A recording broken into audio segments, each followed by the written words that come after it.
A paz do Senhor Jesus, amém? Aleluia, alegria estarmos aqui na casa do Senhor. Você pode assentar-se, bendizendo ao nome do nosso Deus, aleluia. Deus a quem nós servimos é perfeito em tudo que Ele faz. E Ele nos resgatou e nos fez filhos, filhos amados dEle, amém? Glória a Deus. Eu convido você a abrir sua Bíblia comigo no Evangelho de Lucas.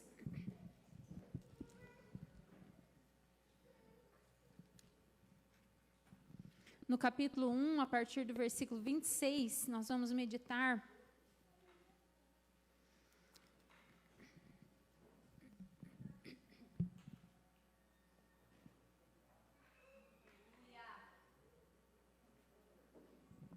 Lucas 1, 26 diz assim: E no sexto mês foi o anjo Gabriel enviado por Deus para uma cidade da Galileia chamada Nazaré, a uma virgem desposada com um varão cujo nome era José, da casa de Davi.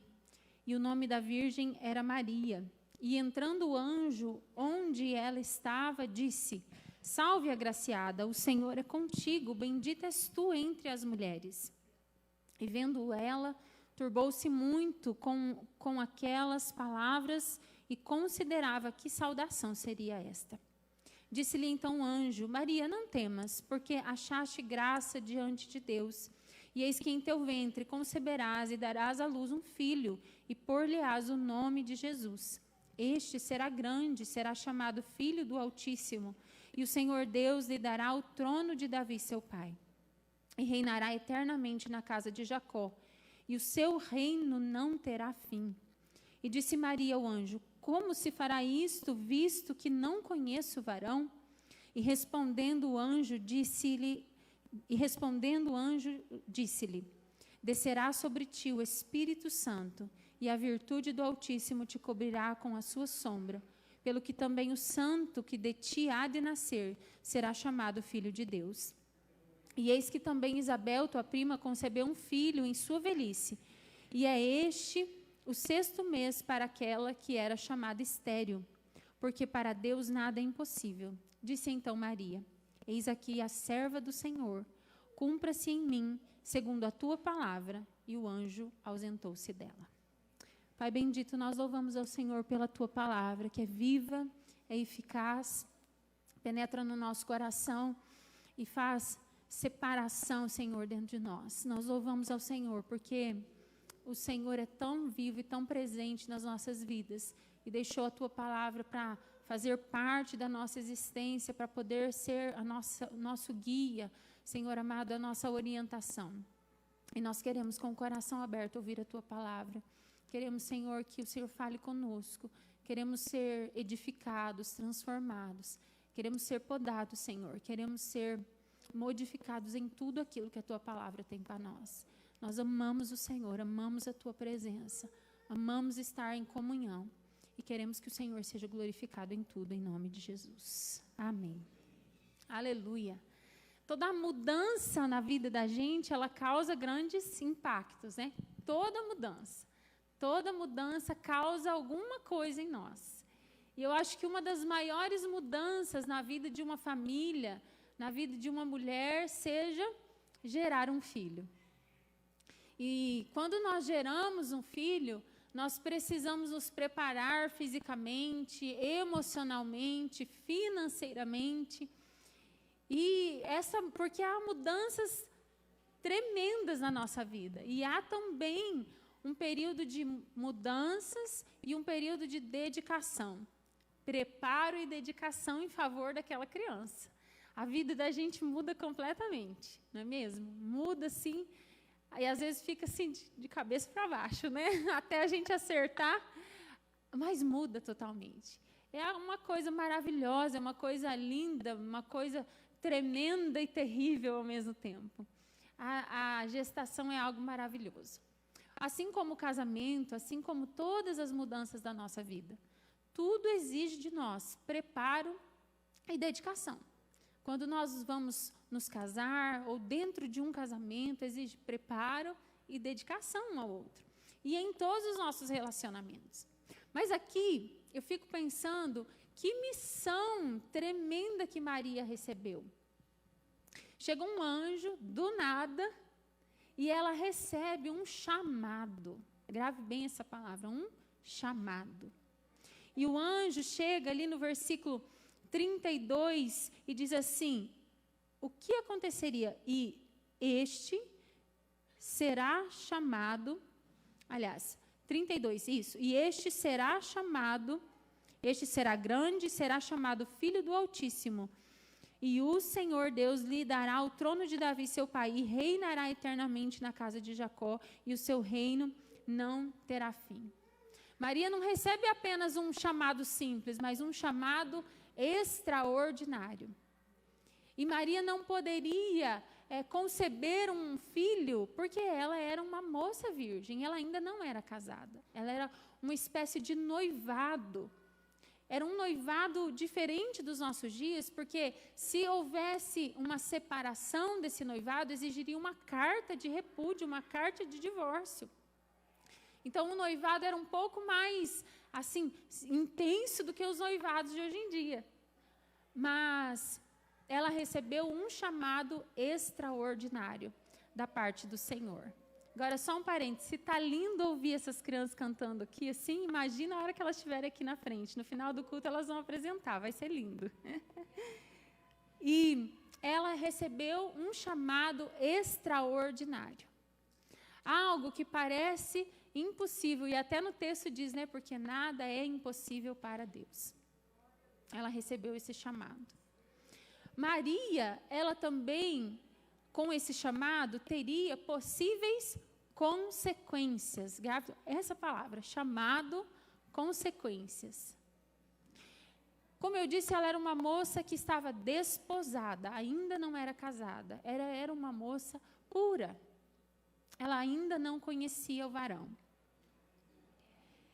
Como disse o texto. Ou seja, para os nossos dias, como cristãos, e principalmente, e de maneira mais intensa naquela época, ter um filho antes do casamento era algo escandaloso. Era algo que não era comum. E nessa situação, o seu noivo José tinha o direito de repudiá-la, de abandoná-la, de dar para ela uma carta de repúdio. Ou seja, ela seria publicamente humilhada. Tanto é que José, para que isso não aconteça, lá em Mateus, lá no início de Mateus, José diz que quer fugir para não humilhar Maria. Porque a Bíblia vai dizer que ele era um homem justo. Ou seja, ele não queria que Maria fosse humilhada. Mas quando Maria recebeu esse chamado da parte de Deus através do anjo, ela poderia sim pensar nas possíveis consequências desse chamado. José, ele foi íntegro e ele recebeu do Senhor um sonho, por isso ele não abandonou a sua noiva. Outra possível consequência do chamado de Maria seria a humilhação, o abandono, a humilhação pela sua família. E como seria criar uma criança sozinha? Ainda mais filho de Deus. Eu já penso que criar as minhas filhas é difícil, é desafiador, porque eu não crio elas para este mundo, eu crio elas para o céu, e já é difícil. Quanto mais criar o filho de Deus, ora, como que faz?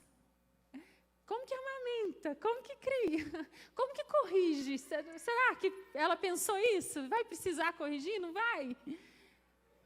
Que é mais santo que eu, a quem eu devo prestar adoração, vai ser meu filho. Como é que isso funciona?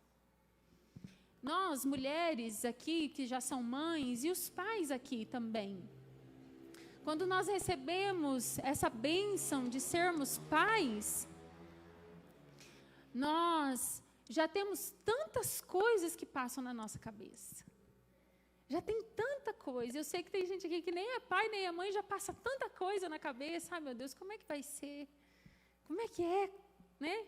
E o mundo está cada vez pior. Já é um desafio. Mas Maria, ela não olhou para as possíveis consequências, que talvez hoje nos nossos dias parece que não são tão grandes, porque hoje nós sabemos acolher um pouco melhor. Veja, eu abro um parênteses aqui, nós continuamos com os mesmos princípios, amém? Jovens, solteiros, permanecem puros até o casamento. Porém, hoje nós sabemos e entendemos pela palavra de Deus, conforme o apóstolo João nos diz, filhinhos, não pequeis, mas se pecardes, há um advogado fiel. Isso não é margem para a gente sair pecando, mas hoje nós sabemos um pouco mais acolher. Fecha parênteses. E Maria, ela, diante da situação toda, do chamado dela, ela não olhou para as possíveis consequências. E Maria deu uma resposta. Maria recebeu um chamado. Maria tinha consequências desse chamado. E Maria deu uma resposta.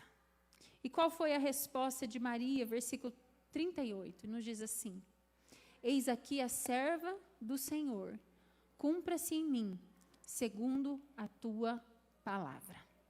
Maria disse sim. Maria disse, eu aceito esse chamado. Eu estou aqui. Ela não disse, eu estou pronta. Ela não disse, vamos encarar porque eu posso mesmo. Não. Ela não disse isso. Ela disse, eis-me aqui. Eu estou à tua disposição. E cada um de nós temos um chamado da parte de Deus.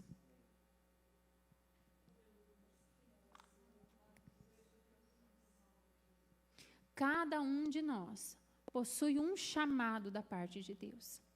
Talvez você que está me ouvindo ainda não sabe exatamente para que é que você foi chamado. Qual é a tua missão enquanto servo de Deus? Mas cada um de nós aqui tem um chamado da parte de Deus.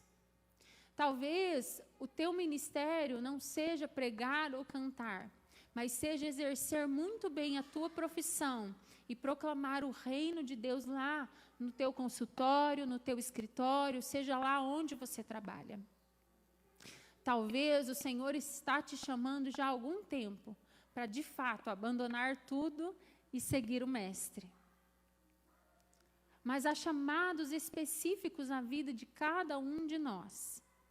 Bem como o anjo chegou diante de Maria e disse, olha, você é agraciada, eu tenho uma missão para você.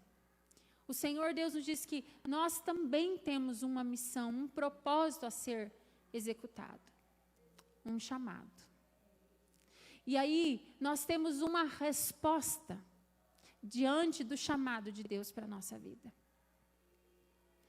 E nós temos uma escolha diante desse chamado. E a nossa escolha, ela vai depender de onde está a nossa confiança.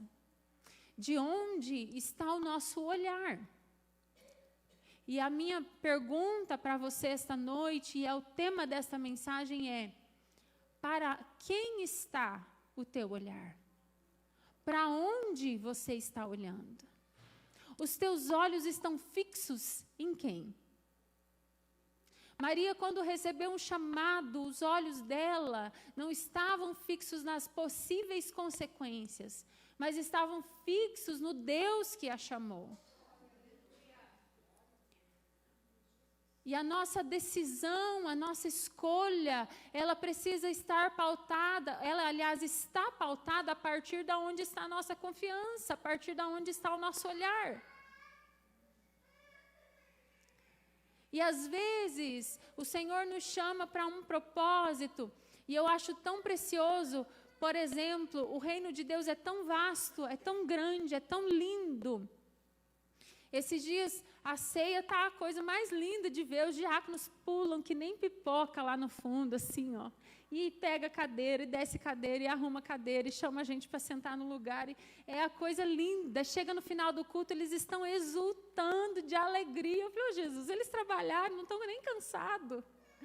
Porque eles estão aceitando um chamado e estão fazendo aquilo que dá prazer no coração. Esses dias, o pastor essa semana participou de um retiro e falou assim, olha, eu não vou citar nome, você precisa de ver a cara do presbítero terça-feira de alegria, de satisfação, de começar um curso novo na igreja. Dá até gosto de ver, não é verdade? Dá alegria de cumprir um chamado, de executar algo. E sabe, quando eu preparava essa mensagem, nós estamos numa geração apática, anêmica, que às vezes faz as coisas assim, vamos fazer, vamos. Então tá. Paz, Senhor. Legal. Não tem sangue no olho, não tem vibração. E isso, irmãos, não é parte da nossa personalidade. Porque eu sou introvertido, eu sou extrovertido. Não, é amor mesmo. É paixão. Maria precisou enfrentar, criar o Filho de Deus. Você já pensou o que deve ser isso? Porque da alegria de gerar o Filho de Deus, ela precisou saber que ela enfrentaria o seu filho sendo crucificado. Só quem perde alguém muito querido sabe a dor que é perder um filho. Eu não consigo nem imaginar. Porque ela passou da alegria de gerar o Filho de Deus para a tristeza de vê-lo morrer. E ela disse sim ao chamado. O Senhor nos convida a dizer sim ao nosso chamado. E a fazê-lo com alegria. E você tem uma escolha. E a sua escolha depende para onde você está olhando.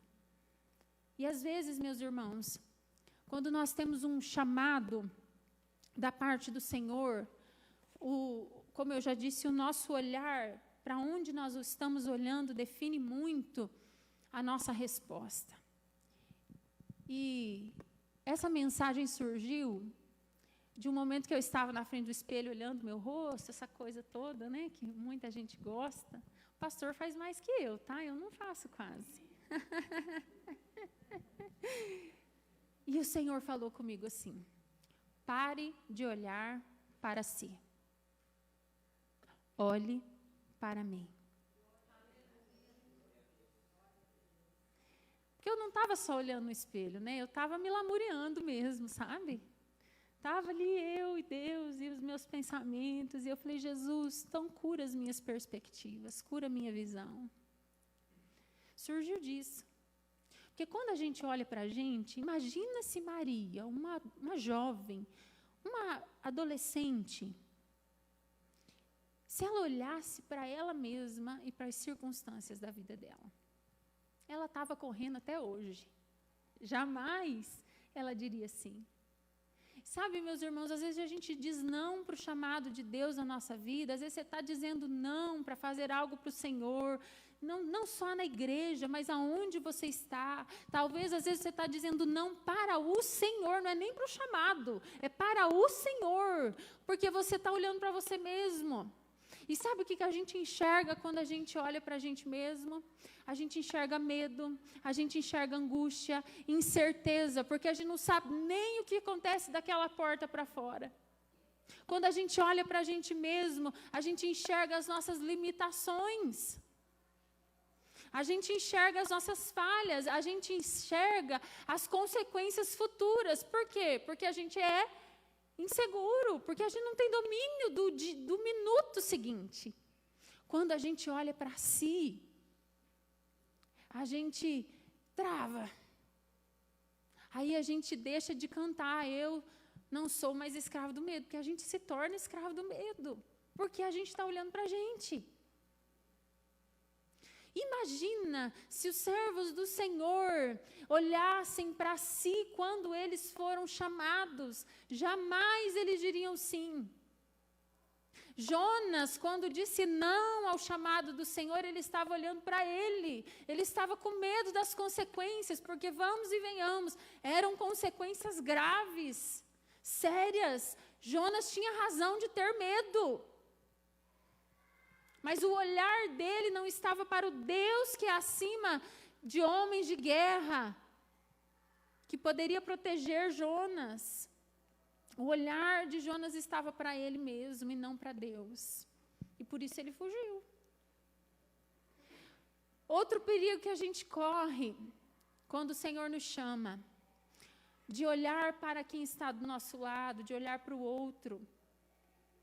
Essa, perdão da palavra, essa praga da comparação. Porque a gente olha para o outro e diz assim, mas o irmão fulano prega melhor que eu. O irmão Suclano ora melhor que eu. Nossa, como a fulana é bonita. Eu não sei fazer isso que nem a irmã, que nem o irmão, não.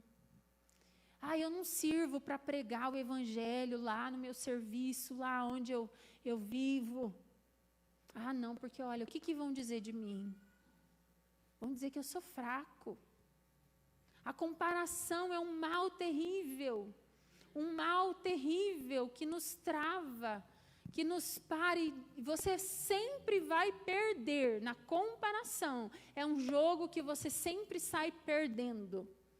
Porque a gente conhece a gente ressalta os nossos defeitos. Mas o defeito do outro a gente não ressalta.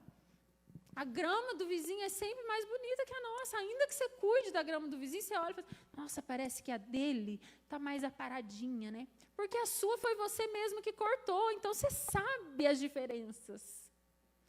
É por isso. Foi você que foi ali, cantinho por cantinho. Então você conhece defeitinho por defeitinho. O do vizinho não, você olha no geral. Assim como nós olhamos um para o outro, nós olhamos o geral. As intempéries da vida, as minúcias da alma, a gente não enxerga. A gente não enxerga o outro do avesso, só a gente mesmo. Na comparação, a gente sempre sai perdendo. Para com esse negócio de se comparar. Se for para comparar, para. Que seja para edificarmos uns aos outros, para elevarmos uns aos outros, para dizer potencialidades uns dos outros. Que o nosso olhar não esteja em nós mesmos, que o nosso olhar não esteja no outro, mas que o nosso olhar esteja em Deus. Maria disse assim, eis aqui a tua serva, seja conforme a tua palavra. Era a palavra de Deus na boca daquele anjo. Era recado de Deus, era a mensagem de Deus na boca do mensageiro. A ideia não foi do anjo. O anjo era o mensageiro. Ela não olhou para ela, nem para as situações dela. Ela não disse assim, poxa, mas a minha amiga, a fulana de tal, ela é tão melhor que eu, sabe, Gabriel? Eu acho que você errou de endereço. Vai ali, ela é melhor. Ela é mais pedagogicamente mais correta para educar o menino Jesus. Ela tem mais recursos. Eu vou casar com José, né? A gente não vai ter recurso. Por que você não vai ali na casa da fulana? O endereço é tal, ela é melhor que eu. Ela não falou isso. Ela disse, eis aqui, seja feita conforme a tua palavra.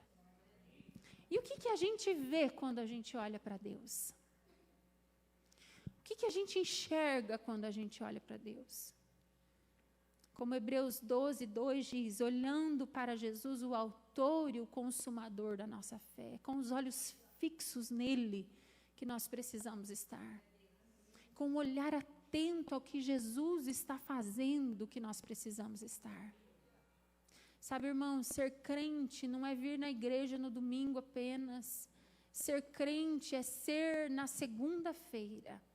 O que revela mais se somos crentes ou não é o domingo, mas é a segunda.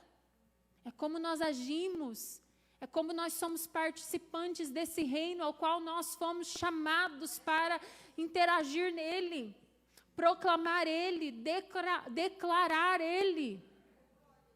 É a partir da segunda, que aqui é gostoso, a gente olha o irmão, às vezes a gente está até desanimado, vê um irmão levantando a mão, a gente se anima junto, glorifica, vê alguém entristecido, vai, ora, né, pede oração, aqui é bom, aqui é gostoso.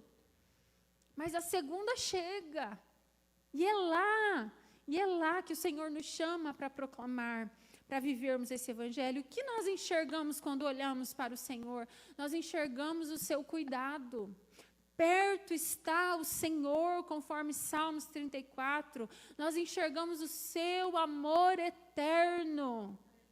Nós enxergamos a sua presença constante. Eis que estou convosco todos os dias até a consumação dos séculos. Nós encontramos o Deus Emanuel, o Deus presente, o Deus que faz parte, o Deus conosco. O Senhor dos exércitos está conosco. O Deus de Jacó é o nosso refúgio. Deus presente, a presença de Deus constante. Nós encontramos a sua fidelidade. Como diz o Salmo 119, 90. A tua fidelidade é de geração em geração. Salmo 36, a tua fidelidade chega até as mais excelsas nuvens. Encontramos a fidelidade do Senhor, ao passo que nós, quando olhamos para nós mesmos, vemos as nossas incertezas do futuro, o medo das consequências, olhamos para Deus e vemos a certeza de que Ele é fiel de geração em geração. Quando nós olhamos para nós mesmos e encontramos as nossas inseguranças, nós olhamos para Deus e podemos ver, Ele é Deus presente, Deus conosco.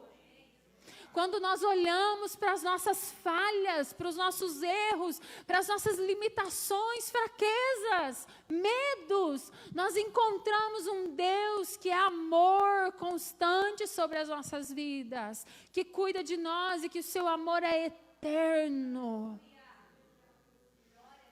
Quando nós olhamos para a nossa fraqueza, nós podemos olhar para Deus que tem uma força inabalável, que não se move pelo que acontece, que não se move pelo tempo, nem pela minha e nem pela sua vontade, mas que é soberano e a sua soberania dura para sempre.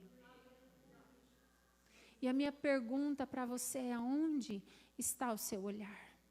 Para quem está o seu olhar diante daquilo que o Senhor tem colocado na sua frente? Diante do chamado do Senhor para a sua vida?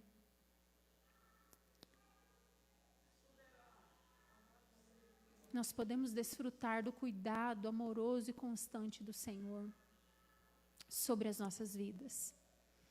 Nós deixamos de ter medo e de sermos escravos do medo, porque nós olhamos para o Pai que nos forma filhos e filhas. Nós deixamos de ser fracos, porque nós olhamos para a força do nosso Deus. Para quem você está olhando? Quando o Senhor coloca algo na sua mão para fazer, para quem você está olhando? Em quem está a sua confiança? E quando você executa algo, você executa como se fosse para você mesmo, para aquele que você está se comparando, ou para Deus? Qual é a força que você tem exercido naquilo que o Senhor te chamou para fazer? Qual é o empenho, qual é a alegria, qual é a dedicação? Pense que Maria, ela precisou se preparar às pressas, ela não organizou para engravidar. E ela precisou se dedicar por um longo período da sua vida. E é interessante que a palavra vai dizer ao longo da história, em alguns acontecimentos da vida de Jesus, é algo que eu guardo no meu coração sempre. Acontecia algo para Jesus, e Maria olhava e a palavra de Deus diz assim: Maria guardava no seu coração. Como uma mãe dedicada, cumprindo a sua missão. Qual tem sido a sua dedicação? Qual tem sido o seu empenho? Toda a escolha, ela possui uma consequência. E quando nós olhamos para nós mesmos, nós ficamos mais preocupados com as nossas renúncias, com aquilo que nós vamos deixar, vamos ter que abrir mão, Jesus abriu mão de tudo. De tudo. De tudo. Em nosso favor. E hoje Ele nos chama a olhar para Ele. E se for preciso, abrirmos mão de tudo para honrar o nome dEle. Para que a vontade dEle seja feita. E que nós possamos dizer assim: eis-me aqui, Senhor. Eis aqui o teu servo, eis aqui a tua serva. Que se cumpra conforme a tua palavra. Convido você a colocar-se em pé. Vamos orar? Paizinho querido, obrigado por esta noite tão preciosa, Deus, de adoração ao teu nome, de comunhão, como corpo de Cristo. Obrigado pela presença do teu Espírito Santo. Obrigado por esta igreja comprometida com o Senhor, comprometida com a tua palavra, que busca o teu reino, busca a tua vontade, Senhor. Ó Pai, muito obrigado por cada pessoa visitante, pessoas que acompanharam online, que as bênçãos do Senhor repousem sobre cada um durante esta semana, seja uma semana, Deus amado, de experiências profundas com teu poder, com teu Espírito Santo, Senhor. Também despeça cada um, ó Pai, para o seu lar, guardado, amparado pelo Senhor, protegido, Deus, livre de todo mal, em o nome do Senhor Jesus. Dê uma noite tranquila, de um sono tranquilo, um sono abençoado, Deus, em o nome do Senhor Jesus. Amém, amém. Meus amados e queridos irmãos e irmãs, que o grande amor do eterno Pai, que a graça, a paz do nosso Senhor e Salvador Jesus Cristo, que as consolações, a comunhão e a presença maravilhosa do Espírito Santo de Deus estejam presentes na vida de cada um de vocês, e todos dizem amém. Deus abençoe a todos em nome de Jesus.